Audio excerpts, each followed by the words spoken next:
જય જય શ્રી ગોકુલેશ વૈષ્ણવ સત્સંગમાં ગઈકાલે આપણે જોયું કે ભગવાને યોગ માયાને આજ્ઞા કરી, બે આજ્ઞા કરી. એક આજ્ઞા એ કરી કે શેષ નામનું જે ધામ છે એ દેવકીજીના જઠરમાં છે, ત્યાંથી એને ખેંચીને યોગ માયાએ રોહિણીના ઉદરમાં એ ગર્ભને સ્થાપિત કરવાનું છે. આ એક આજ્ઞા કરી. અને બીજી આજ્ઞા કરી કે એના પછી કે દેવકીજીના પુત્રત્વને હું પ્રાપ્ત કરવાનો છું, એટલે એ વખતે તું નંદની પત્ની યશોદામાં ઉત્પન્ન થા. એટલે યોગ માયાએ ભગવાનને બે કાર્ય કરવાના હતા.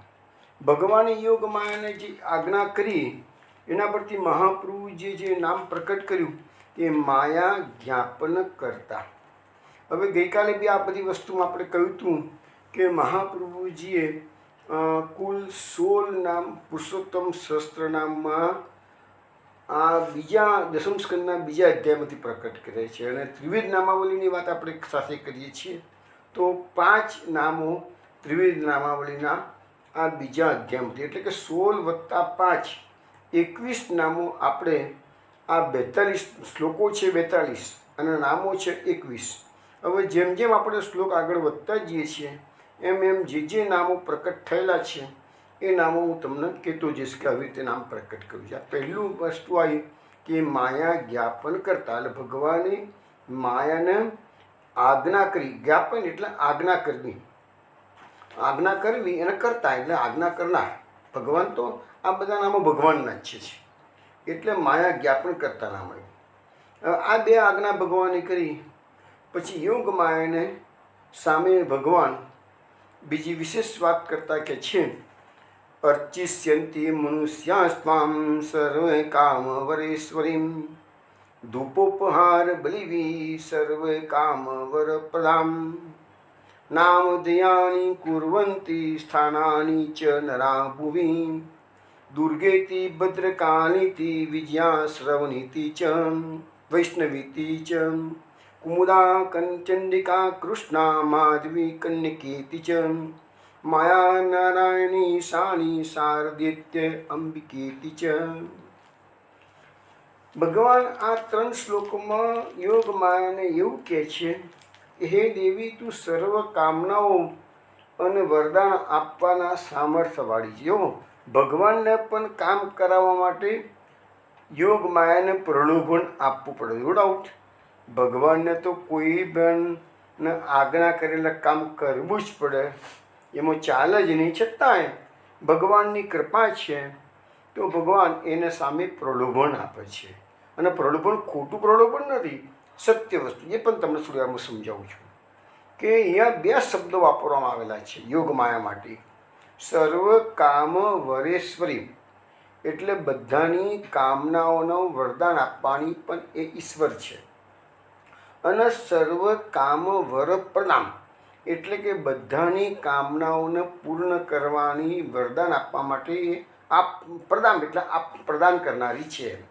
આ દેવી જે છે યોગ માયા એ 2 પ્રકારે ભગવાને એને અહીંયા બધાની કામનાઓ પૂર્ણ કરનાર 2 રીતે એને કહેલી છે. તો તું સર્વ કામનાઓ અને વરદાન આપવાના સામર્થ્યવાળી છે, એટલે કે સર્વ કામનાઓ પૂરું થવાનું વરદાન આપનારી તું છું. એટલે મનુષ્યો તને ધૂપ ઉપહાર અને બલિથી પૂજા કરશે. એટલે માતાજીનું જ્યાં આગળ મંદિરો હોય અને આ પૂજાનો પ્રકાર ચાલતો હોય તો આ 3 વસ્તુ હોવી જ હોય છે: ધૂપ, ઉપહાર અને બલિ. મહાપ્રભુજી સુબોધનીઓ શું કહે છે આપણે થોડી વારમાં જોઈએ છીએ. હવે ભગવાને સામે એને કીધું કે તું કયા કયા નામોથી પૃથ્વી પર પ્રખ્યાત થઈશ.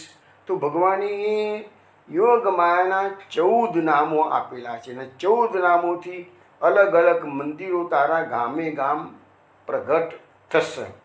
તો કયા છે?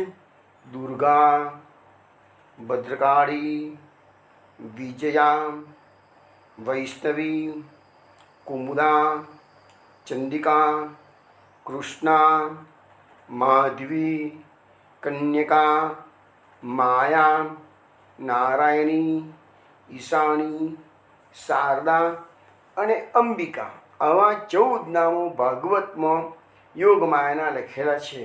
અને એમ કે લોકો તારા આ નામોના મંદિર બનાવી અને તારું સ્થાપન કરીને કડી કાળમાં લોકો તારી પૂજા કરશે. કેમ પૂજા કરશે? તો સર્વ કામ વરેશ્વરીમ છે, સર્વ કામ વરદપ્રદામ છે. આ કળિયુગના લોકોને બધાને પોતાની કામનાઓ પૂર્ણ કરે એવા દેવોની પૂજા કરવાનું વિશેષ મન થતું હોય છે.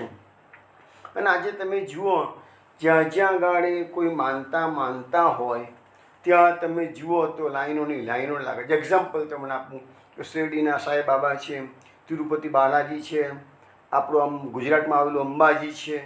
તો આ બધી જગ્યાએ કેમ લાઈનો લાગે છે?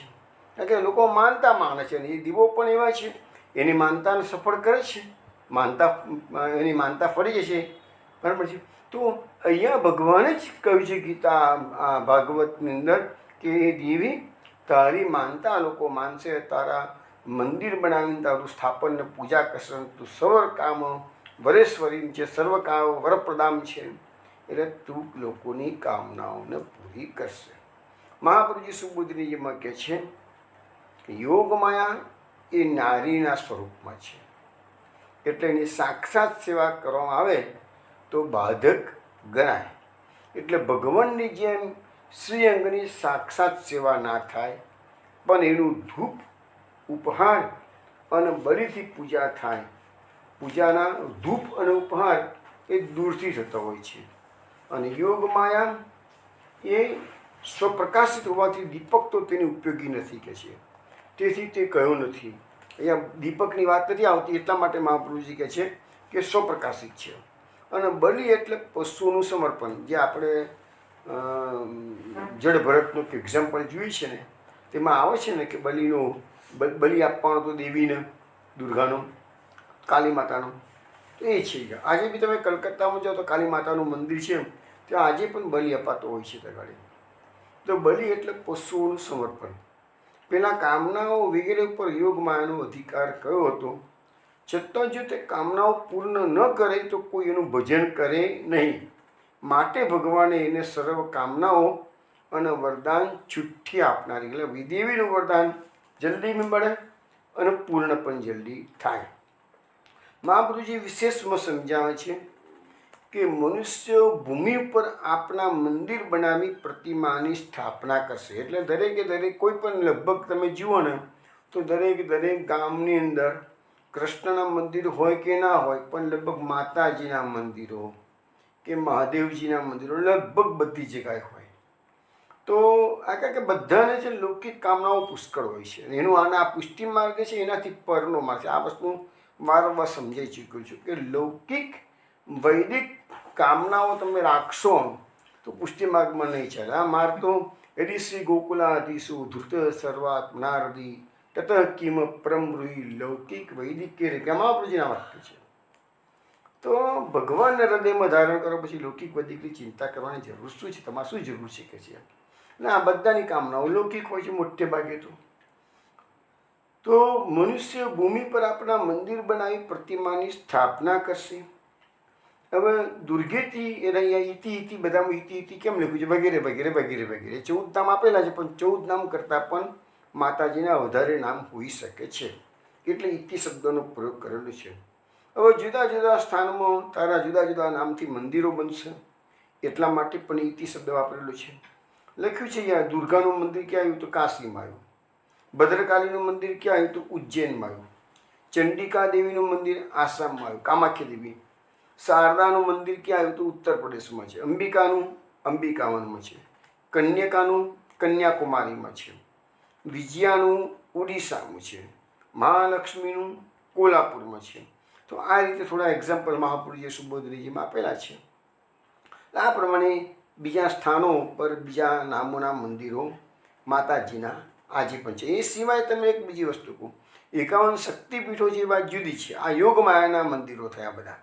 અને 51 શક્તિપીઠો જે છે એ ભગવાન શંકરની જે પત્ની સતી હતી, પહેલી પછી પાર્વતી થઈ સતી, એને દક્ષ પ્રજાપતિના યજ્ઞમાં જે પ્રોબ્લેમ થયો હતો અને પોતાનું શરીર હોમી દીધું હતું, તો એના બોડીના જે અલગ અલગ જગાએ ભાગ બધા પડ્યા, ભગવાન શંકર એનું બોડી લઈને ફર્યા છે આખા ભારતભરમાં, અને જે જગ્યા પર જે ભાગ પડ્યો છે એ ભાગને બધા શક્તિ સ્થાનો કહે છે. એટલે 52 શક્તિપીઠો આજે ભારતમાં છે, થોડીક પાકિસ્તાન સાઈડ પર કંઈ ગયેલી છે એવું મેં સાંભળ્યું છે, અલગ અલગ જગ્યાએ છે. તો જે જગ્યા પર જે ભાગ પડ્યો છે એ એની શક્તિપીઠ કહેવાય છે. એટલે જે તગાડી જે કામાખ્ય મંદિર જે અત્યારે બહુ ફેમસ ગણાય છે તગાડીનું, જે આસામનું અંદર, ત્યાં એ શક્તિ એવીની યોની પડેલી હતી. કોકનો ફોન આવે.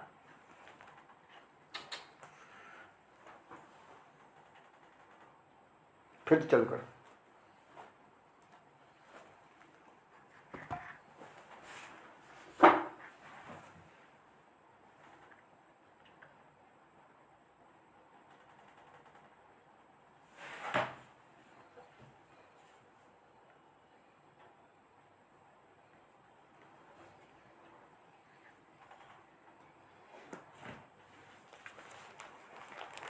ચલો વૈષ્ણવ આગળ, ડિસ્ટર્બન્સ આવી ગયું.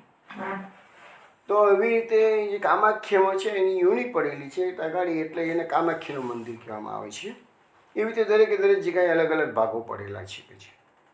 હવે આગળ જે ભગવાન શ્રી કૃષ્ણ યોગમાં એને જે સમજાવે છે તો એ કહે છે કે ગર્ભ સંકર્ષણાત્તમ વૈ પ્રાહુ સંકર્ષણમ ભુવિ રામેતિ લોક રમનાથ બલભદ્રમ બલોશ્રયાત. ગર્ભનું સંકર્ષણ થવાથી ભૂતલ પર તેને સંકર્ષણ, હવે જે ગર્ભનું ટ્રાન્સફર થયું છે, સંકર્ષણ થયું છે કે દેવકીના ગર્ભમાંથી રોહિણીજીના ગર્ભમાં, એટલે સંકર્ષણ થવાથી, સંકર્ષણ એટલે આકર્ષણ થવું, ખેંચાવું, એટલે ભૂતલ પર એ જે ગર્ભ છે એને સંકર્ષણ નામથી લોકો ઓળખશે. પછી બીજું નામ આપ્યું છે લોકોને રમણ કરાવનાર હોવાથી રામ એમને કહેવામાં આવશે. ત્રીજું નામ આવ્યું છે કે એનામાં અતિશય બળવાન હશે એટલે એને બલભદ્ર કહેશે.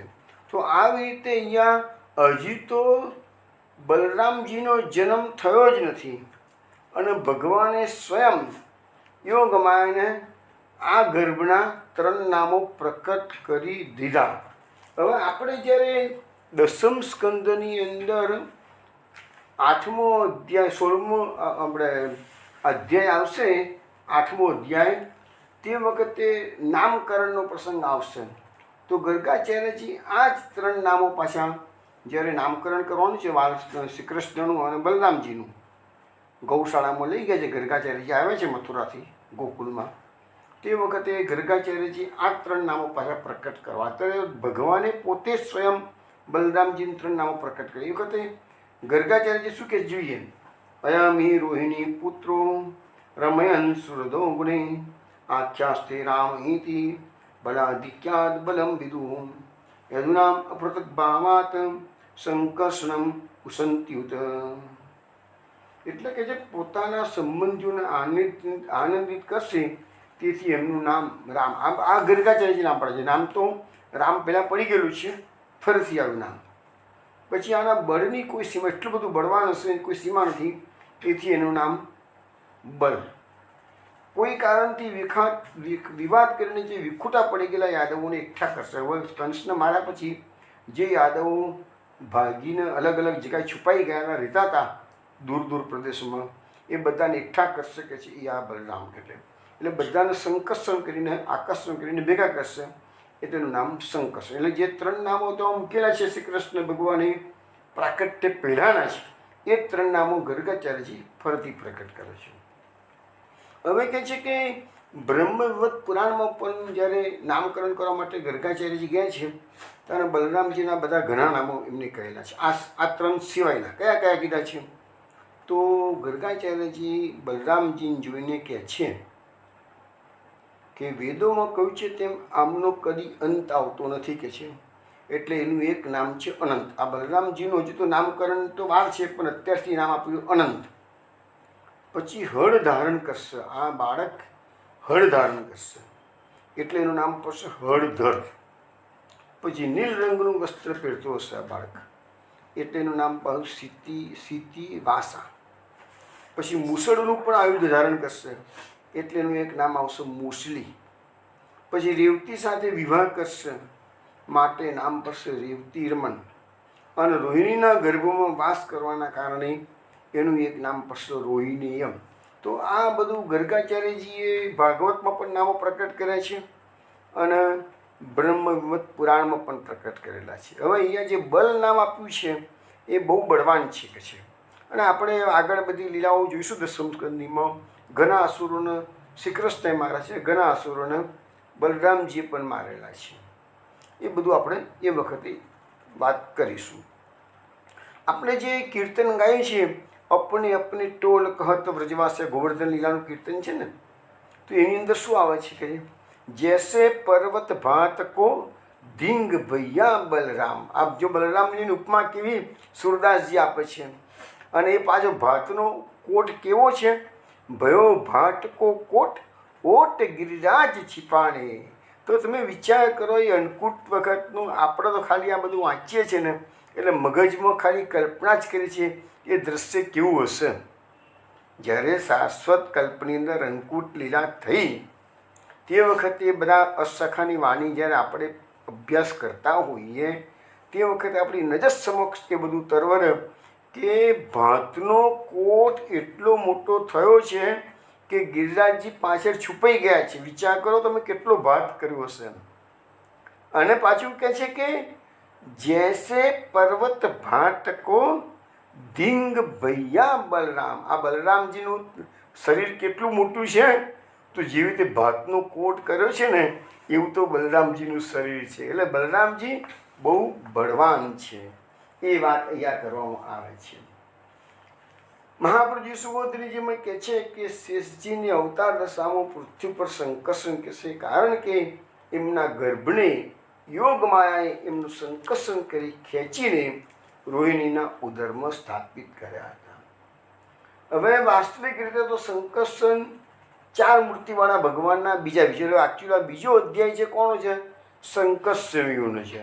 સંકર્ષણીનું કાર્ય શું છે, તો દુષ્ટોનો સંહાર કરવાનો. આ વસ્તુ આપણે થઈ ગઈ. હવે કે છે લોકોને રમણ કરાવે તે રામ, રમયતી રામ, રમણ કરાવે તે રામ. રમણ કરાવવું એટલે કે આનંદ કરાવવું એમ. પછી કે છે કે શેષજીએ બળથી કાર્ય કર્યા માટે બલ. આ તમે જો એનું બલરામજીનું બળ કેટલું છે. એક જ એક્ઝામ્પલ તમને આપું. આગળ બધી કથા તો આવવાની છે એટલે અત્યારે ડિટેલ્સમાં વાત નથી કરતો. પણ જ્યારે સાંબને છોડાવવા માટે હસ્તિનાપુર માટે જ્યારે બલરામજી ગયા છે ત્યારે દુર્યોધને ના પાડી દીધી છે શેષને સાંબને મુક્ત કરવાની કેદખાનામાંથી.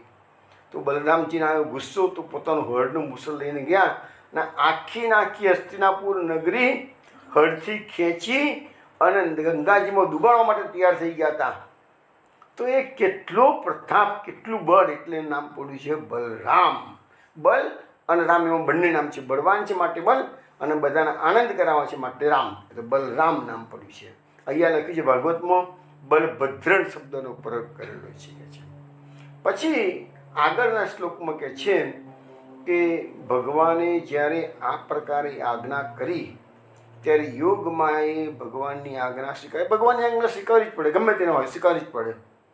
આપણી અને યોગમાએ કહ્યું આપની આજ્ઞા પ્રમાણે હું કરીશ એમ કહીને પૃથ્વી પર ગઈ યોગમાયા અને ભગવાનની આજ્ઞા પ્રમાણે યોગમાયાએ કાર્ય કર્યું. મહાપ્રભુ સુબોધજીમાં કહે છે કે માયાને આજ્ઞા આપનારને ભગવાન, કે માયાને આજ્ઞા બીજું કોઈ ના આપી શકે, ભગવાન જ આપી શકે છે. કારણ કે ભગવાનની આજ્ઞાનું ઉલ્લંઘન કોઈ કરી શકે જ નહીં. એટલે એને કહ્યું હું તે પ્રમાણે જ કરીશ અને જન્મ લઈશ એમ જેના માટે તથેતી શબ્દ, તથા તથેતી એટલે તથા ઇતિ, તે પ્રકારે જ હું કરીશ કે છે એમ. હવે અહીંયા લખ્યું છે કે તદવચન એટલે ભગવાનના વચન સાંભળ્યા. યોગમાયાએ ભગવાનની પરિક્રમા કરી. ભૂતલ પર જઈ યોગમાયાએ ભગવાનની આજ્ઞા પ્રમાણે સર્વ કાર્ય કર્યું. હવે અહીંયા યોગમાયાએ શું લખ્યું છે અહીંયા?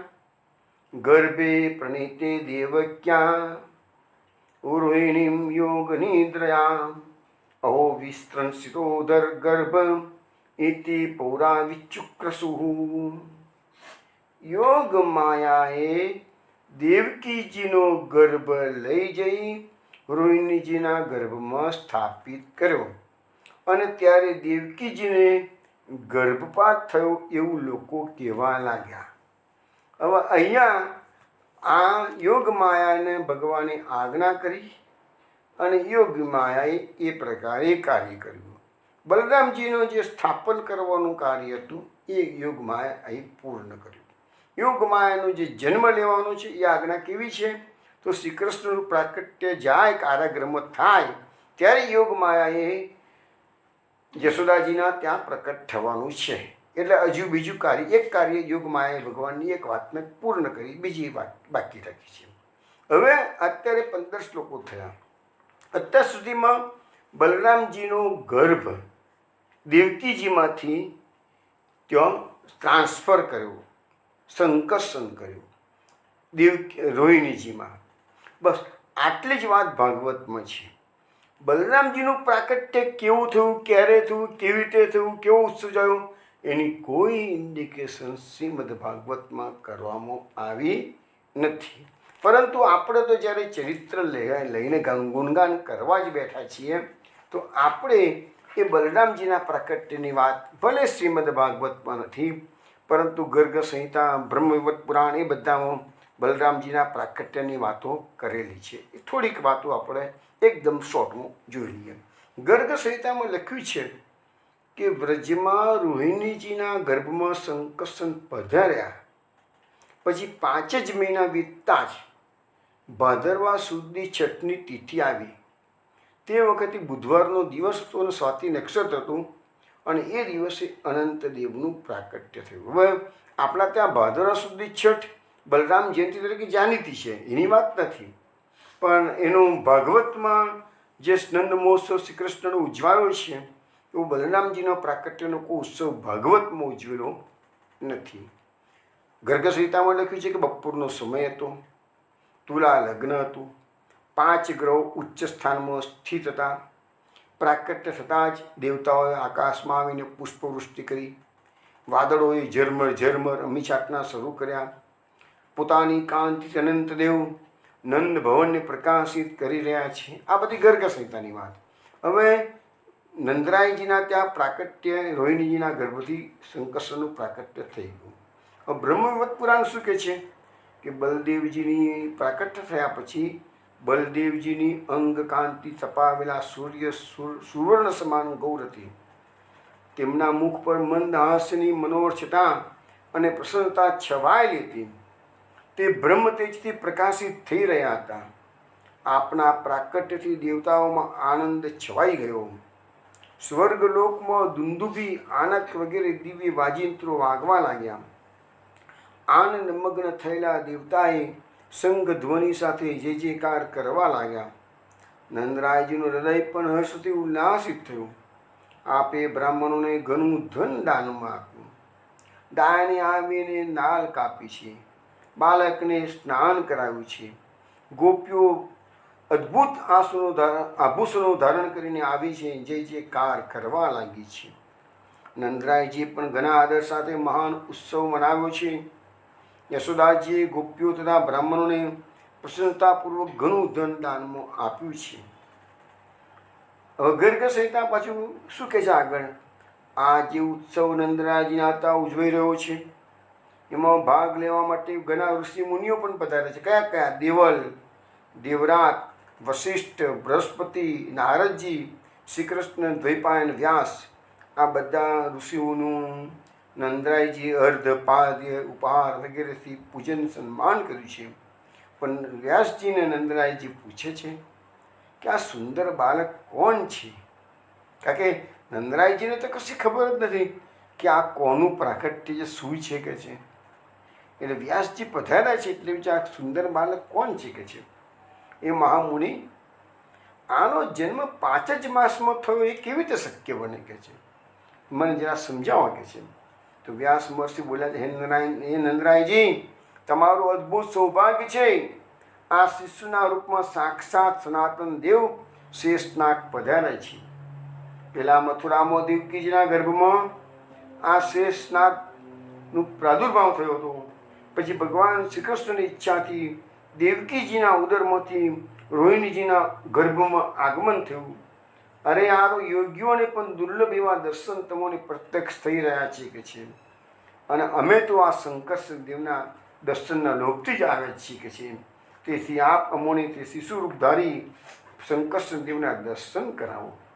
નંદરાયજીને આશ્ચર્ય થયું. તેને શેષજીને દર્શન શેષજીના દર્શન બધાને કરાવ્યા. બહાર લઈ આવ્યા. પછી પલનામાં બિરાજમાન તે શેષજી હતા. એમના દર્શન કર્યા અને વ્યાસજીએ તુરંત સ્તુતિ કરી છે. હવે બલરામજીની સ્તુતિનો શ્રીમદ ભાગવતમાં આ પ્રાકટ્ય સમયના શ્લોકોની પછીના શ્લોકો છે એ આપસતાનું તમને જણાવીશ. પણ બલરામજીની જે સ્તુતિ થઈ છે એ પ્રાકટ્ય સમય એ ગર્ગ સંહિતામાં છે. 4 શ્લોકોથી વ્યાસ મહર્ષિ સ્તુતિ કરી છે. હું તમને એક જ શ્લોક શ્રવણ કરાવું છું. દેવાધિદેવ ભગવાને કામપાલનમોસ્તુ તે, નમો અનંતાય શેષાય સાક્ષાદ રામાય તે નમઃ. ધરાધરાય પૂર્ણાય સ્વધામને શિરપાણે, સહસ્ત્ર શીર્ષે નિત્યમ નમઃ સંકર્ષણાય તે. તો આવી રીતે 4 શ્લોકોમાં વ્યાસ મહર્ષિ સ્તુતિ કરી છે. બધાએ શંકરદેવના દર્શન કરે છે. પછી બધા ઋષિઓએ શંકરદેવને અનેક વાર પ્રણામ કર્યા છે, પરિક્રમા કરી છે, અને પછી પોતપોતાના આશ્રમ પર બધા ચાલ્યા ગયા છે. તો આ બલરામજીનું પ્રાકટ્ય વિશે આટલી માહિતી આપણને ગર્ગ સંહિતા અને બ્રહ્મવત પુરાણના આધારે મળી, એ તમને મેં કહ્યું. હવે આ શંકર દેવ એટલે શેષ નારાયણનો અવતાર છે. એ તો તમે બધાના હવે ખ્યાલ આવી જ ગયો. શેષજીનું જ પ્રાકટ્ય અહીંયા બલરામજી તરીકે થયેલું છે. હવે શ્રીમદ ભાગવતની અંદર આ શેષ ભગવાનનું જે સ્વરૂપ છે એ કેવું છે એવું અનેક જગ્યાએ એવી વાતો આવે છે. ત્યારે એ બધા સ્વરૂપોના વર્ણન આવે છે. થોડીક વાતો આપણે શ્રીમદ ભાગવત આ હું તમને વર્ણન કરું છું ને એ શ્રીમદ ભાગવતના આધારે કહું છું. હવે શ્રીમદ ભાગવતનો 10મ સ્કંદમાં 89મો અધ્યાય છે. એમાં દ્વારકાના બ્રાહ્મણના જે 9 પુત્રો મરી ગયા હતા અને અર્જુન અગ્નિમાં બળી મારવા તૈયાર થયો હતો, ત્યારે શ્રી કૃષ્ણ ભગવાન અર્જુનને લઈ અને એ નીકળે છે બ્રાહ્મણના 9 મૃત પુત્રોને લેવા માટે.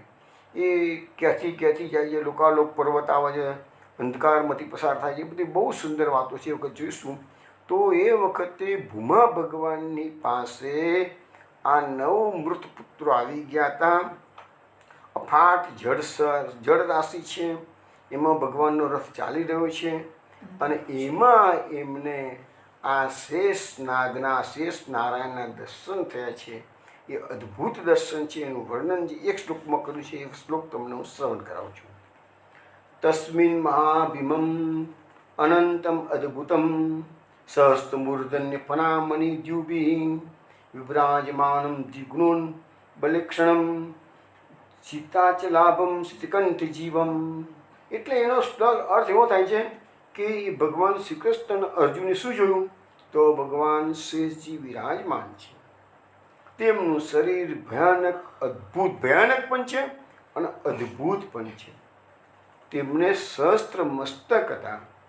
દરેક મસ્તક પર ફના પર સુંદર સુંદર મણિ ઝગમગી રહ્યા હતા. દરેક મસ્તકમાં બબ્બે નેત્રો હતા. તે બહુ જ ભયંકર દેખાતા હતા.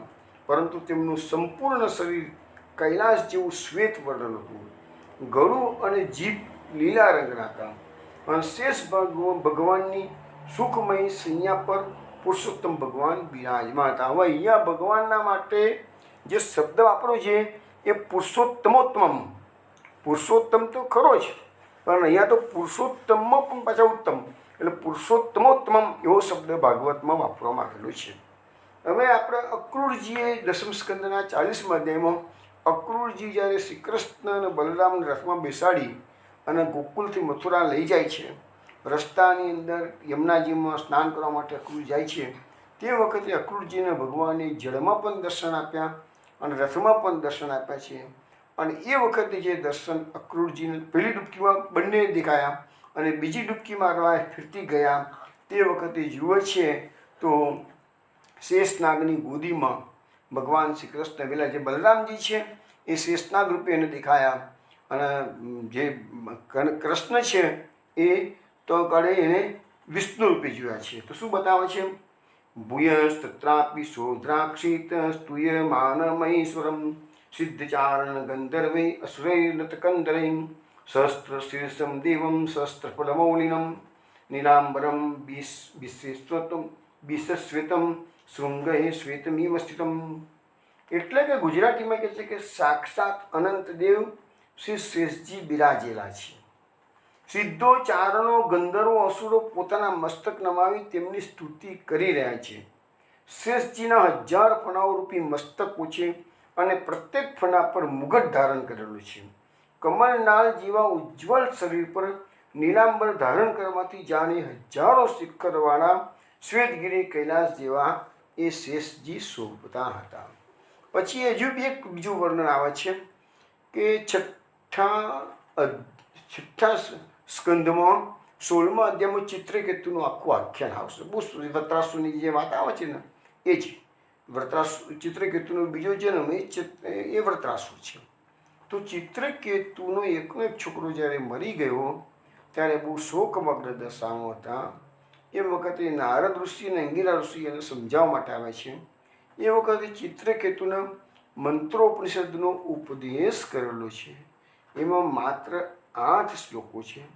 તેને કીધું કે રાજન, આ 8 શ્લોકો એટલે કે મંત્રોપનિષદનું તું અનુષ્ઠાન કર. 7 દિવસ સુધી માત્ર જળપાન કરવાનું. વિચાર કરો કે માત્ર જળપાન કરવાનું, બીજું કશું લેવાનું નહીં.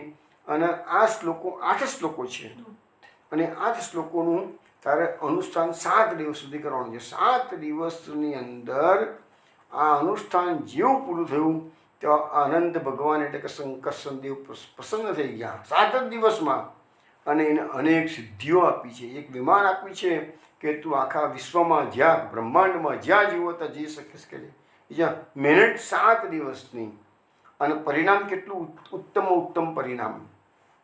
તો એ જે 8 શ્લોકો છે એમાંનો એક શ્લોક તો બહુ જાણીતો છે. હું ઘણી વખત એ શ્લોક બોલતો હોઉં છું.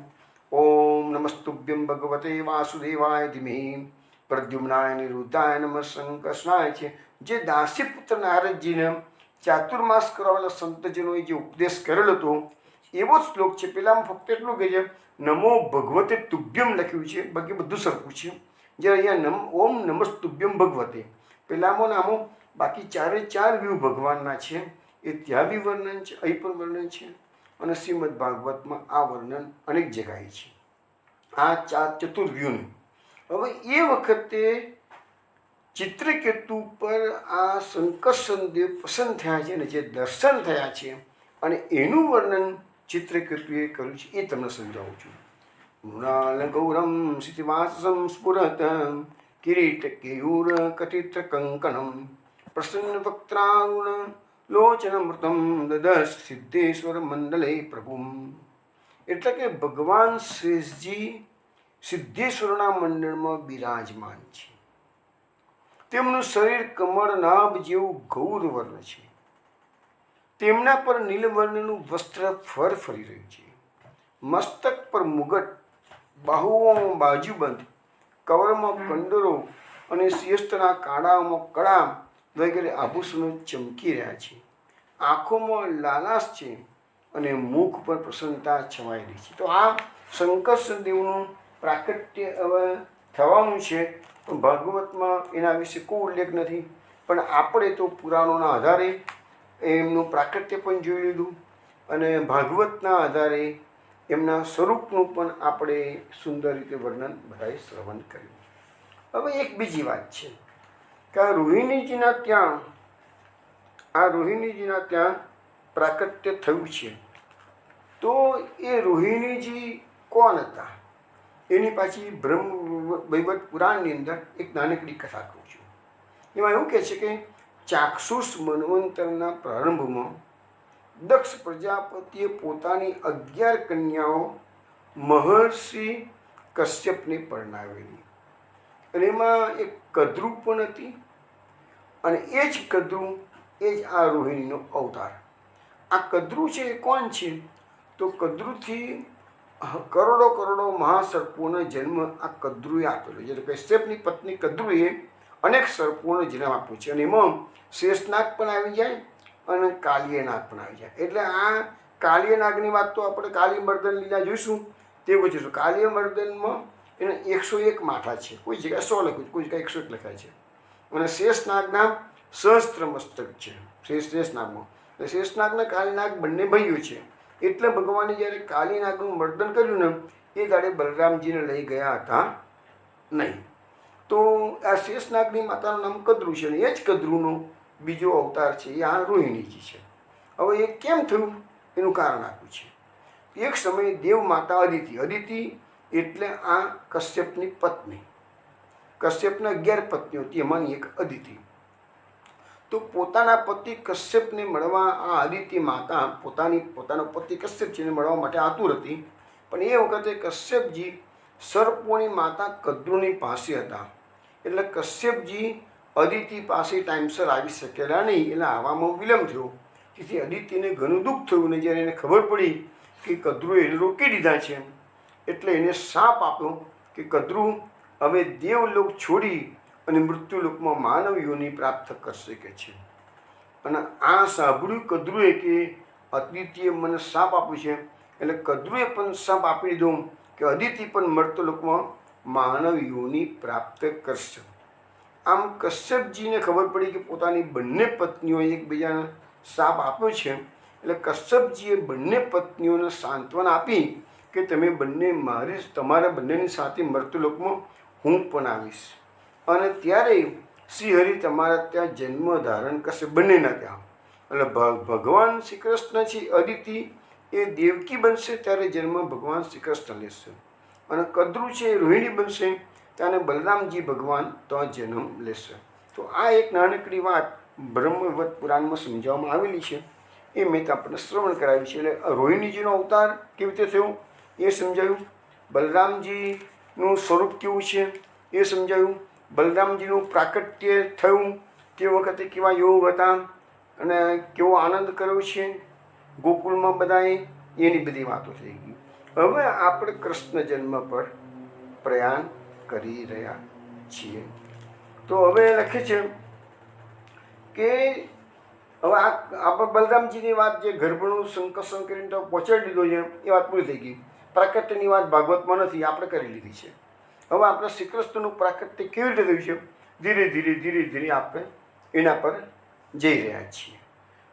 ભાગવતમાં લખ્યું છે ભગવાનપી વિશ્વાત્મા ભક્તાનામ ભયંકર આવિવેશાંશ ભાગેન મન આનક દુંદુભે.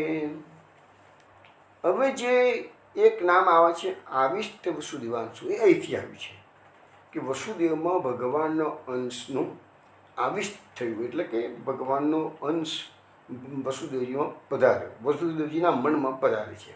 એટલે લખ્યું છે ગુજરાતીમાં કે ભક્તોને નિર્ભય બનાવનાર વિશ્વાત્મા ભગવાને વસુદેવજીના મનમાં અંશોના વિભાગથી પ્રવેશ કર્યો. અંશોના વિભાગથી અહીંયા શબ્દ આપ્યો છે અંશ ભાગીને. અને આગલા પણ એક શ્લોકની અંદર અંશ ભાગીનો શબ્દ આવેલો છે. જ્યારે ભગવાને યોગ માયાને આજ્ઞા કરી કે હું દેવકી અંશના ભાગથી દેવકીજીના પુત્રત્વને પ્રાપ્ત કરીશ અને તે વખત તું નંદની પત્નીમાં જન્મ લેજે યશોદાજીમાં. તો એ વખતે અંશભાગ શબ્દનો પ્રયોગ કર્યો છે. અહીંયા ફરીથી અંશભાગ શબ્દનો પ્રયોગ કર્યો છે. તો હવે મહાપ્રભુજી સુબોધનીમાં અંશભાગ શબ્દનો પ્રયોગ કેમ કરવામાં આવ્યો છે એ આપણે જાણીએ છીએ પુણ્ય પ્રાકટ્ય છે. તો અંશ શબ્દનો પ્રયોગ કેમ કર્યો છે એ વસ્તુ મહાપ્રભુજી આપણને સુબોધનીજીમાં સમજાવશે. પ્રાકટ્ય તો પૂર્ણ જ છે, અંશથી નથી, પૂર્ણ પ્રાકટ્ય છે. પણ અહીંયા કેમ અંશભાગ છે એ મહાપ્રભુજી સુબોધનીમાં સમજાવે છે. તો વસુદેવજીના મનમાં અંશના વિભાગથી પ્રવેશ કર્યો. એટલે આવિષ્ટ વસુદેવાંશુ જે પુરુષોત્તમ સંસ્થામાં એક નામ છે એ નામ આ શ્લોક પરથી પ્રકટ થયું છે. હવે મહાપ્રભુજી સુબોધનીજીમાં આ શ્લોકની બહુ વિસ્તૃત ચર્ચા કરેલી છે. આપણે પણ મુખ્ય અંશો જોઈ લઈએ. મહાપ્રભુજી લખે છે કે શારીરિક સંબંધ થયા વિના જ ભગવાન વસુદેવજીમાં અને એના પછી દેવકીજીમાં પધાર્યા તેનું કારણ એ છે કે હવે અહીંયા વસુદેવ દેવકીનો કોઈ શારીરિક સંબંધના કારણે પ્રકટ નથી થયું. ખાલી ભગવાને વસુદેવજીના મનમાં પ્રાકટ્ય કર્યું અને વસુદેવજીના મનમાંથી સમાધિના દ્વારા દેવકીજીના મનમાં પ્રાકટ્ય થયું છે. અને ભગવાન તો કેવા છે? અયોનિત છે. ભગવાનને ગર્ભમાં આવવાની જરૂર નથી પડતી. ભગવાન તો અયોનિત છે. એ શબ્દ પણ વાપરેલો છે. એટલે મહાપુરુષજી આપણને સમજાવે છે ભગવાન અહીંયા નૃસિંહંસ વગેરે અવતારોની જેવી રીતે અવતાર તરીકે પ્રકટ નથી થયા, પણ યદુવંશના સંબંધી સૂરના પૌત્ર વસુદેવજીના પુત્ર તરીકે પ્રકટ થયા છે. હવે નરસિંહ ભગવાન પ્રકટ થયા તો નરસિંહ ભગવાનના પિતા કોણ હતા? કોઈ નહીં. માતા કોણ હતો? કોઈ નહીં. જ્યારે અહીંયા તો વસુદેવ દેવકી એમના માતા પિતા છે. એટલે ભગવાને તો એક વંશમાં જ નરસિંહ ભગવાનનો જન્મ થયો તો કયા વંશમાં થયો? કોઈ નહીં કહી શકાય. કારણ કે થોબડામાંથી પ્રકટ થયા એટલે કોઈ વંશનો બી સવાલ નથી આવતો. જ્યારે અહીંયા તો કેમ યદુવંશમાં જન્મ થયો, માતા પિતા કોણ છે? તો વસુદેવ દેવકી છે. તો એવી રીતે અહીંયા આપણને સમજાવવામાં આવે છે જીવનો વંશ સાથેના સંબંધ દેહને લીધે થાય છે અને દેહ સ્ત્રી પુરુષના શારીરિક સંબંધ ઉત્પન્ન થાય છે. તેથી વંશમાં તેની ઉત્પત્તિ કે જન્મ કહેવામાં આવે છે. પણ ઈશ્વરના પ્રાકટ્યને પણ ઉત્પત્તિ કહે છે. એટલે કે વસુદેવજી દ્વારા દેવકીજીમાં ભગવાનનો આવિર્ભાવ કયો છે. જો આ પ્રાગટ્ય ભગવાનનું ન હોત તો વસુદેવજીના મનમાં ભગવાનના પ્રવેશ કહેવાને બદલે સીધા દેવકીજીમાં જ આવિર્ભાવ થયો હોત એવું કહેવાતું. તેથી વંશનો સંબંધ બતાવાય કે જો દેવકીજીનામાં સીધો આવિર્ભાવ થઈ જાય તો ભાઈ વસુદેવજીના વંશમાં જન્મ્યા છે એવું કહેવાય કેવી રીતે? માટે મહાપ્રભુજી કહે છે વસુદેવજીના મનમાં પ્રભુ પધારે છે અને સમાધિ દ્વારા દેવકીજીના મનમાં પ્રભુ પધારે છે. બહુ સુંદર ચર્ચા મહાપ્રભુજીએ કરેલી છે. ધીરે ધીરે સમજાવ્યું છે તમને. વંશનો સંબંધ બતાવવા માટે લખ્યું છે, એક્ઝામ્પલ આપ્યું છે. લોખંડના ગોળામાં જેમ અગ્નિ પ્રવેશ કરે તેમ ભગવાને વસુદેવજીના મનમાં પ્રવેશ કર્યો. હવે અહીંયા શબ્દ વાપરો છે અંશ ભાગેન. એટલે શું છે? અંશનો વિભાગથી ભગવાને પ્રવેશ કર્યો. ભગવાને પ્રવેશ પૂર્ણરૂપે નહીં, થોડો અંશ પ્રવેશ કરેલો છે કે છે. અને ચતુર્વ્યૂહ જે છે એમાંનું એક વ્યૂહ છે પ્રદ્યુમ્ન વ્યૂહ. તો અહીંયા પ્રદ્યુમ્ન વ્યૂહ એ વંશ સંબંધી કાર્ય સિદ્ધ કરવા માટે એ પ્રદ્યુમ્ન વ્યૂહનો જે અંશ છે એ વસુદેવજીના મનમાં પ્રવેશ કર્યો છે. હવે બીજી એક અગત્યની વાત આવે છે કે આ શ્લોક પર મહાપ્રભુજી મેં કહું ને કે સુબોધની ઘણી વિસ્તૃત લખી છે. એમાં થોડીક તમે ધ્યાન આપજો ત્યાં થિયરી સમજવા માટેની.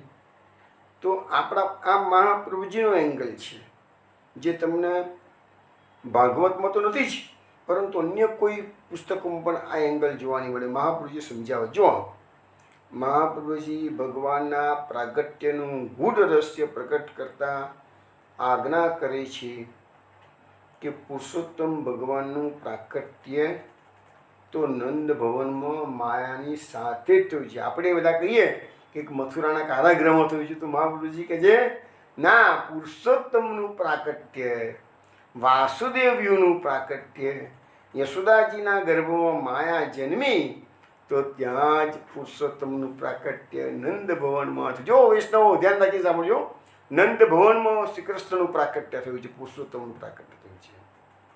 જો ભગવાન ત્યાં પ્રગટ ના થયા હોત તો શ્રુતિઓ ભગવાનની દેવકી જથરભૂ. હવે તમે લોકો જે યુગલ ગીતનો જેનો અભ્યાસ કરીને ખ્યાલ આવશે એમાં દેવકી જથરભૂ શબ્દનો પ્રયોગ યુગલ ગીતમાં ગોપીજનો કરે છે. ગોપીજનો કોણ છે? શ્રુતિ રૂપા ગોપીજનો છે. બધું જાણે છે, ઋષિ રૂપા પણ બધું જાણે છે.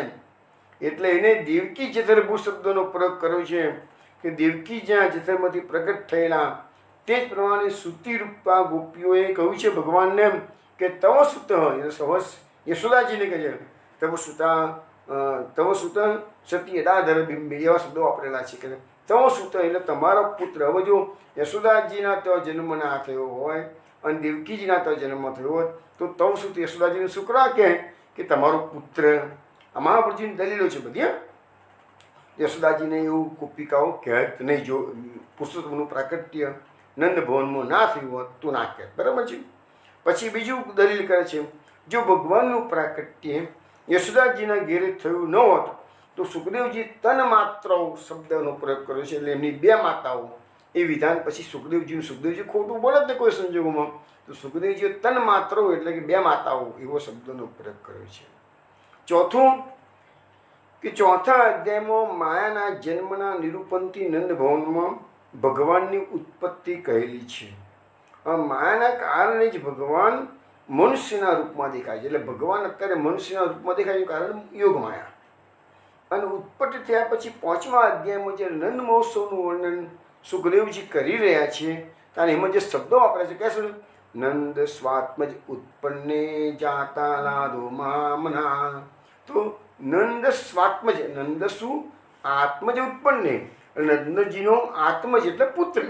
તો નંદજીનો પુત્રનો શબ્દનો પ્રયોગ અહીંયા સુખદેવજી કરી રહ્યા છે. તો એ વખતે ભગવાનના પ્રાકટ્યનો મહોત્સવ મનાવી રહ્યા છે ત્યારે આવા શબ્દોનો પ્રયોગ કર્યો છે. તો આ પ્રકારે અર્થ કરવાથી ભગવાનના બધા જ ચરિત્રોનો સમન્વય થઈ જાય છે. એટલે પ્રાકટ્ય મનમાં થયું હોવાથી મૂળ શબ્દમાં મન શબ્દનો પ્રયોગ, એ જે અંશથી મનમાં પ્રવેશ કર્યો છે. અને એ અંશ કયો છે? એ પ્રદ્યુમ્નનો વ્યૂ છે કે છે. હવે આગળ કે છે પુરુષોત્તમ તો નંદભવનમાં માયા સાથે જ પ્રગટ થયા. હવે જો ભગવાન નંદભવનમાં પ્રગટ થયા હોય તો વસુદેવ જ્યારે પોતાને ત્યાં થયેલા પ્રકટ સ્વરૂપને નંદરાયજીના તો પધરાવા લઈ ગયા તે વખતે તો નંદરાયજીના ત્યાં તો વસુદેવજીને ખાલી યોગ માયા જ મળી છે કે છે, બીજું સ્વરૂપમાં દર્શન થયા નથી. તો બીજા સ્વરૂપમાં દર્શન થવા જોઈએ ને તો પછી કે છે તો પધરાયેલા સ્વરૂપનું નંદ ભવનમાં પ્રકટ થયેલા સ્વરૂપમાં લીન થયેલું માનવામાં આવે તો તેનું ત્યાં લઈ જવું જ અર્થહીન થઈ જાય. હવે આ શંકા ઊભી થઈ કે વસુદેવજી જ્યારે નંદ ભવનમાં બાળકૃષ્ણને પધરાવવા માટે ગયા તે વખતે જશોદાજીના સૈયાની અંદર યોગ માયા હતી એને લઈ લીધી અને પેલું તું પુરુષોત્તમના દર્શન એને કેમ ના થયા? આ એક ક્વેશ્ચન આવ્યો, શંકા આવી. હવે એનું એ શંકાનું નિવારણ હવે ગુસાઈજી મહારાજ કરે છે. તો ગુસાઈજી કહે છે કે જે સમયે દેવકીજીએ ભગવાનને પોતાનું ચતુર્ભુજ સ્વરૂપ છુપાવવાની પ્રાર્થના કરી, હવે જ્યારે કારાગૃહમાં દેવકીજીને ભગવાને પહેલાં શું કરેલું? ચતુર્ભુજ રૂપે દર્શન આપેલા. તો દેવકીએ કીધું કે પ્રભુ આવા સ્વરૂપે તો તમે ના પધારો કે છે, તમે તો પ્રાકૃત બાળક હોય એવા બની જાઓ કે છે. આ વસ્તુ રામાયણમાં પણ આવે છે. રામાયણમાં પણ એને માતા કહે છે કે કૌશલ્યા માતા રામચંદ્રજીને કે તમે પ્રાકૃત બાળકના જેવા થઈ જાઓ કે છે. તો એવું વસ્તુ અહીંયા પણ છે કે છે. તો ચતુર્ભુજ સ્વરૂપ છુપાવવાની પ્રાર્થના કરી તો એ વખતે શ્રી કૃષ્ણ ભગવાને નંદ ભવનમાં જે પુરુષોત્તમ પ્રાકૃત સ્વરૂપ પ્રકટ થયેલા હતા એના દર્શન દેવકીજીને કરાયા છે. હું તો નંદ ભવનમાં પ્રકટ થઈ ચૂક્યો છું પ્રાકૃત બાળક રૂપે. તો પછી ભગવાને પોતાનું જે પ્રાકૃત સ્વરૂપ નંદ ભવનમાં પ્રકટ થયું હતું એ સ્વરૂપમાં ચતુર્ભુજ સ્વરૂપને વિલીન કરી દીધું, સમાવી દીધું કે છે. હવે અહીંયા એવું બતાવવામાં આવ્યું છે કે જે એ સ્વરૂપ જે નંદ ભવનમાં પ્રકટ થયું પુરુષોત્તમ એ વાસુદેવ વ્યૂ હતું. અને અહીંયા બાકીના 3 વ્યૂ ચતુર્ભુજમાં જે હતું એ 3 વ્યૂ હતા. 3 વ્યૂ વત્તા પેલા એક વ્યૂ એટલે ચતુર્વ્યૂહ થઈ ગયેલા છે. એટલે નંદ ભવનમાં પધરાવ્યા ત્યારે 2 સ્વરૂપના દર્શનની પછી શંકા આવી હતી ને એ 2 સ્વરૂપો એક તો થઈ ગયા મથુરામાં જ થઈ ગયા અને પછી એને પધરાવ્યા છે કે છે. એટલે પ્રાકટ્ય પુરુષોત્તમનું પ્રાકટ્ય થયું છે ત્યાં નંદ ભવનમાં જ કે છે. આ મહાપ્રભુજીની થિયરી આપણને સમજાવવાની.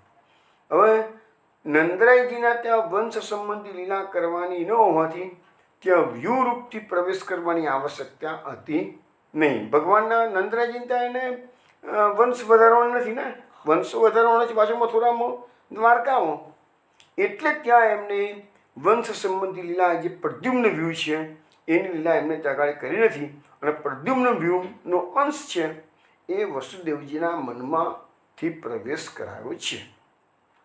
આનંદ ભવનમાં કેવલ રસાત્મક પુરુષોત્તમ માયાની સાથે પોતાના અધિષ્ઠાન વાસુદેવ વ્યૂહના સ્થિત થઈ રસ સ્વરૂપ હોવાથી ગુપ્ત રૂપે પ્રકટ્યા. હવે આ ભગવાન કેવા રસાત્મક સ્વરૂપ છે એટલે એમને ગુપ્ત રૂપે પ્રાકટ્ય કરેલું. મહાપ્રભુજી કહે છે એટલે આપણે 100% માની જ લેવાનું.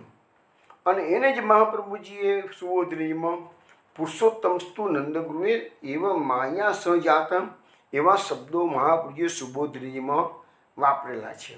અને એ વિધાનની તરફેણીમાં સુબોધનીમાં પ્રમાણ પણ આપ્યું છે કે જ્યારે માયા યોગ માયા કંસના હાથમાંથી છટકીને આકાશમાં ચાલી જાય છે ત્યારે એ યોગ માયા શું શબ્દો વાપરાય છે? કંસને કીધું છે જાત ખલુ તવાંત કૃત યત્ર ક્વચિત પૂર્વ શત્રુ. હવે આવા શબ્દો વાપરે કે તારો ગોકુળમાં તારો શત્રુ ક્યાંક જન્મી ચૂક્યો છે. તો ગોકુળમાં જન્મ ન થયો હોત અને માત્ર મથુરામાં જન્મ થયો હોત તો માયા જાત એટલે કે જન્મ થયો, એના માટે ગત એટલે ગયો છે, અહીંથી તારો શત્રુ ત્યાં જતો રહ્યો એમ કહે.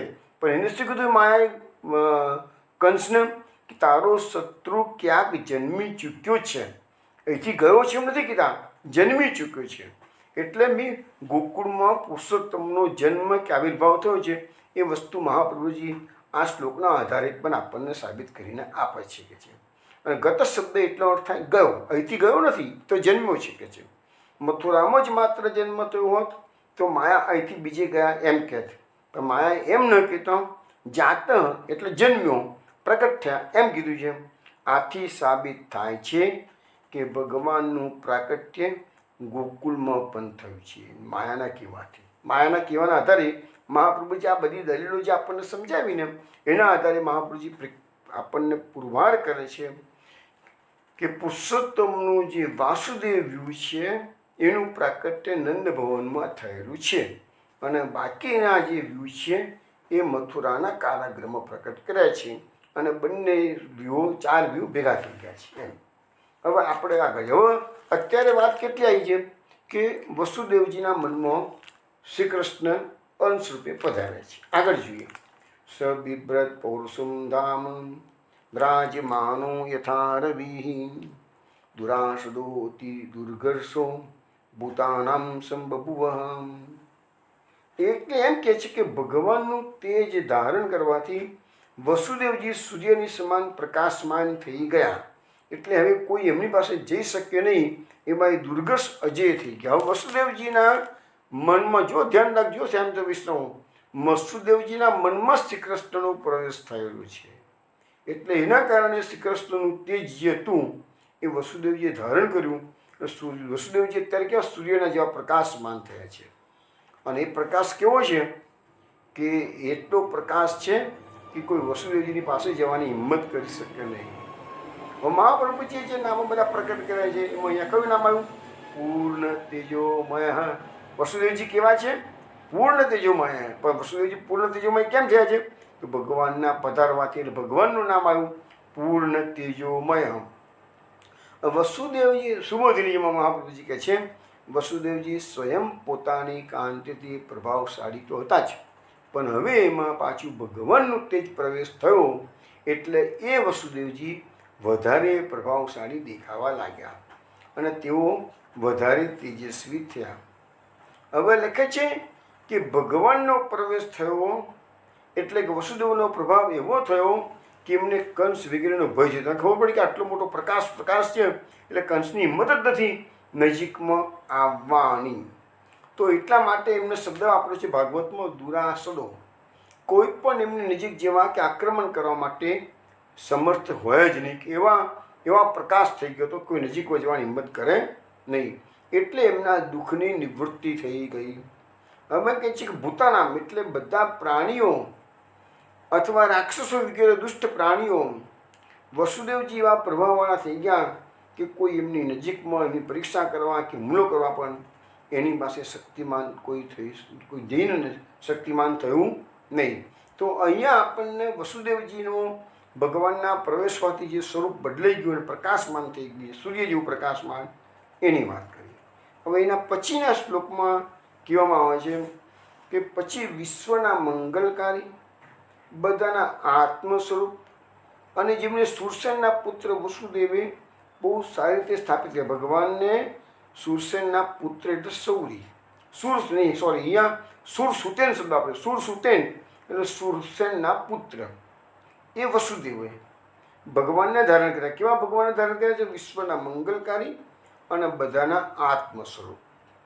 અને એ અચ્યુતાંશને દેવતારૂપ દેવકીજીએ પૂર્વ દિશા ચંદ્રને ધારણ કરે એમ મનથી ધારણ કરે. હવે વસુદેવજીના મનમાંથી ભગવાન દેવકીજીના મનમાં પ્રવેશ કરે છે. જો તમે આ જે ભગવાનના અવતરણની જે પ્રક્રિયા છે એ મહાપ્રભુજી સુભદ્રીજીમાં બહુ સરસ સમજાવી છે.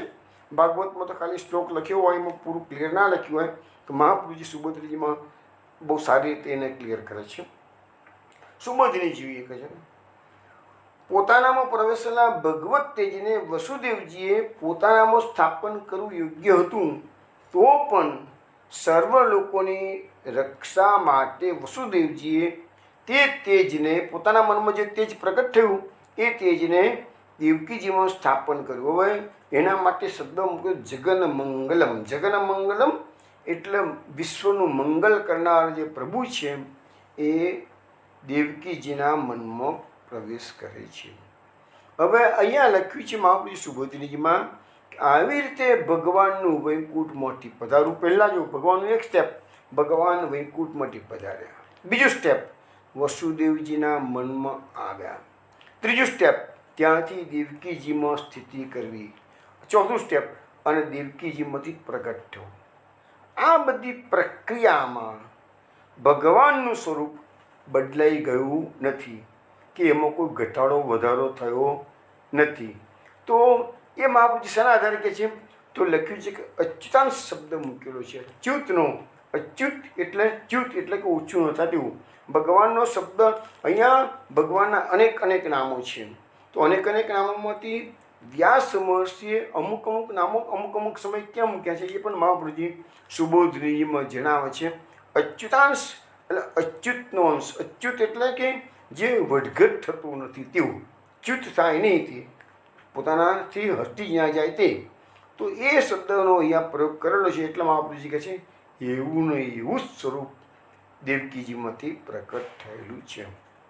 પછી દેવકીજીએ વસુદેવજીએ સમાધિમાં દેવકીજીની ભાવના કરી અને મનથી જ તેમનામાં સાક્ષાત તેજ પધરાવ્યું. એટલે અહીંયા ભગવાન, આ તો તમને ખબર હશે જ કે ભગવાનનું જ્યારે તમે અતિશય ધ્યાન કરો ત્યારે તમને સમાધિ લાગી જાય, જેને સવિકલ્પ સમાધિ કહેવાય. તમને ખબર હશે જ કે સમાધિ બે પ્રકારની છે, નિર્વિકલ્પ સમાધિ અને સવિકલ્પ સમાધિ.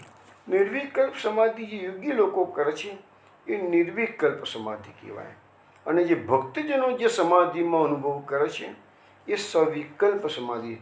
તો પેલા લોકોની જે ભક્તિ છે, જે સમાધિ છે એમાં નિર્વિકલ્પ કેમ કહેવાય છે કે એમાં મનની સ્થિતિ વિચાર શૂન્ય દશામાં કરવાની આવેલી હોય છે. જે યોગીઓ સમાધિ સ્થિત થતા હોય એ લોકોનું મન કેવું છે? વિચાર શૂન્ય. વિચાર શૂન્ય દશામાં મનને લાવવું એ ઘણું જ અઘરું છે. જ્યારે આ ભક્તિ માર્ગમાં કેવું છે?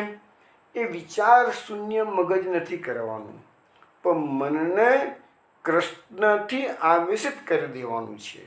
એટલે તમારું મન કે તમારું ચિત્ત કૃષ્ણમય બની જાય, અને એ જે સમાધિ લાગે છે એ સમાધિનું નામ છે સવિકલ્પ સમાધિ. તો વસુદેવજીએ સમાધિમાં દેવકીજીની ભાવના કરી અને મનથી જ આ તેજ જે વસુદેવજીના મનમાં હતું એ દેવકીજીમાં એ તેજ પધરાયું. દેવકીજીના આ શ્લોકમાં દેવી કહ્યા છે કારણ કે દેવતા રૂપ હોવાથી અંતઃપ્રવેશ કરી સમાધિમાં પણ ભગવત તેજને ગ્રહણ કરવાનું સામર્થ્ય દેવકીજી ધરાવતા હતા. દેવતાઓમાં આવું સામર્થ્ય સ્વયં સિદ્ધ. દેવકીજી કેવા છે? સર્વદેવમય. આપણે પહેલાં આગળ વાત આવી ગઈ ને દેવતામય. તો દેવતાઓમાં આવું સામર્થ્ય સ્વયં સિદ્ધ હોય એટલે દેવકીજીએ સમાધિમાં ભગવત તેજને ધારણ કરી લીધું. એટલે વસુદેવજીના મનમાં પછી સમાધિમાંથી દેવકીજીના મનમાં એ ભગવત તેજનું પ્રાકટ્ય થયું. હવે શું થાય છે આગળ? કહે છે કે વસુદેવજીમાં ભગવાનનો આવેશ થતાં જેમ વસુદેવજી પ્રકાશમાન થયા હતા તેમ દેવકીજી પ્રકાશમાન થયા નહીં. હવે જો વસુદેવજી તો એકદમ સૂર્યના જેવા પ્રકાશિત થયા, પણ દેવકીજી પ્રકાશિત થયા નહીં. હવે એના માટેનો શ્લોક શું કહે છે? તો સા દેવકી સર્વ જગન નિવાસ ભૂતાની ત્રામ નરેજે ભોજેન્દ્ર ગેહેંગ્રી શિખેવ વૃદ્ધા સરસ્વી જ્ઞાન કલે યથા સતી. એટલે કહે છે કે જેમ અગ્નિકુંડમાં રૂંધાયેલી અગ્નિશિખા અને પાખંડી પુરુષમાં રહેલી વિદ્યા કોઈને પ્રકાશ આપતી નથી, તેમ દેવકીજી સર્વ જગતના નિવાસરૂપ ભગવાનનું નિવાસ સ્થાન થયા છતાં કંસના ઘરમાં કેદ કરાયેલા હોવાથી બહુ શોભાયમાન થયા નહીં. હવે અહીંયા જે ભગવાને મહાપ્રભુજી નામો મૂક્યા જેમાં પૂર્ણ નામ છે, દેવકીજીમાં ભગવાનનું પૂર્ણપણે નિવાસ સ્થાન થઈ ગયેલું છે, પણ દેવકીજી શોભાયમાન થયા નથી. તો મહાપ્રભુજી સુબોધરીજીમાં સમજાવે છે કે પુરુષોનું તે સ્વતંત્ર હોય અને વિવેક આદિ ગુણવાળો હોવાથી તે ચિંતાથી ઝાંખું પડતું નથી, પરંતુ સ્ત્રીઓનું જે તેજ હોય એ પરતંત્ર હોય અને વિવેક વગેરે ગુણો એનામાં હોતા નથી, એ થોડી ચિંતા થાય અને ઝોંખું પડી જવાથી એ તેજ શોભાયમાન થયું નહીં. જોકે દેવકીજી દેવતા રૂપ હતા અને સકલ જગતના નિવાસ ભગવાનનું નિવાસ સ્થાન થયેલા હતા, છતાં અત્યારે દેવકીજી બહુ શોભતા હતા નહીં. કેમ દેવકીજી શોભતા હતા નહીં? કારણ કે દેવકીજીને કંસ આ વધારશે અને આ બાળકનો વધ કરશે એવી ચિંતાથી પોતાના અને બધાના શોકનું કારણ થતું હતું. એટલે દેવકીજીએ ચિંતાના કારણે ભગવાનનો પ્રકાશ બહાર આવી શક્યો નહીં, શોભાયમાન થયા નહીં. દેવકીજી બહાર અને અંદરની ચિંતાથી ઝાંખા લાગતા હતા. હવે વસુદેવજી પ્રકાશમાન થયા પણ દેવકીજી પ્રકાશમાન થયા નહીં. હવે મહાપ્રભુજી સુબોધનીજીમાં આગળ સમજાવે છે કે જેમ અગ્નિકુંડમાં રહેલી અગ્નિશિખા પ્રજ્વલિત હોવા છતાં રાખથી ઢંકાયેલી હોવાથી પ્રકાશ આપી શકતી, એટલે અગ્નિકુંડમાં જે અગ્નિઓ હોય તો જો રાખથી રંગાઈ ગયેલા હોય તો પ્રકાશમાન થતા નથી, એમ દેવકીજી પણ ચિંતા વગેરેથી ઘેરાયેલા હોવાથી સારી રીતે પ્રકાશમાન થયા નહીં. હવે દેવકીજી પ્રકાશમાન થયા નથી એ વાત અહીંયા આવી, પણ એના પછીના શ્લોકમાં પાછા વ્યાસ મહર્ષિ વધારે ક્લિયર કરે છે. શું કહે છે? ભગવાનનું અધિષ્ઠાન થવાથી ઉત્પન્ન થયેલા તેજથી ભવનને પ્રકાશિત કરતા અને પવિત્ર સ્મિતવાળા દેવકીજીને જોઈ કંસે કહ્યું કે મારા પ્રાણોને હરનાર શ્રીહરિ જરૂર આ ગુવામાં પધાર્યા લાગે છે, કારણ કે પેલા દેવકીજી આવા શોભાયમાન હતા નહીં. હવે દેવકીજી શરૂઆતમાં શોભાયમાન હતા નહીં, પરંતુ ભગવાનનું અધિષ્ઠાન થયું ને એટલે થોડીક વાર પછી દેવકીજીના અંદર ભગવાનના કારણે એ ભવન આખું પ્રકાશિત થયું. દેવકીજી શોભાયમાન નથી થયા પણ એ ભવન છે, ભવન એટલે કારાગૃહ, એ પ્રકાશિત થઈ ગયું છે અને દેવકીજી એનો ભય જતો રહ્યો. હવે એટલે એ પવિત્ર સ્મિતવાળા થઈ ગયા અને પવિત્ર સ્મિતવાળા થઈ ગયા એટલે જે પેલો ભવન છે ને એ બધું પ્રકાશિત થઈ ગયું અને ભવન આખું પ્રકાશિત થઈ ગયું. એટલે કંસને ખબર પડી, એટલે કંસ ત્યાં આવ્યો અને એને ખ્યાલ આવ્યો કે હવે ચેન્જીસ દેખાઈ રહ્યા છે, કે છે આખું ભવન પ્રકાશિત થઈ રહ્યું છે અને દેવકીજી મંદ પવિત્ર સ્મિત કરી રહ્યા છે. એટલે એને લાગ્યું કે ભલે દેવકીજી શોભાયમાન હતા નહીં, કે છે તો પણ હરિ જરૂર આ ગુવામાં પધારેલા છે, કે છે. તો આવી રીતે હવે કંસ આવી ગયો છે. જોઈએ છે કંસ શું રિએક્શન આપે છે. એ વાતો કાલે રાત્રે પાછા આપણે 8 વાગે મળીશું, ત્યારે કહીશું. જય શ્રી કૃષ્ણ, જય જય શ્રી ગોપલેશ.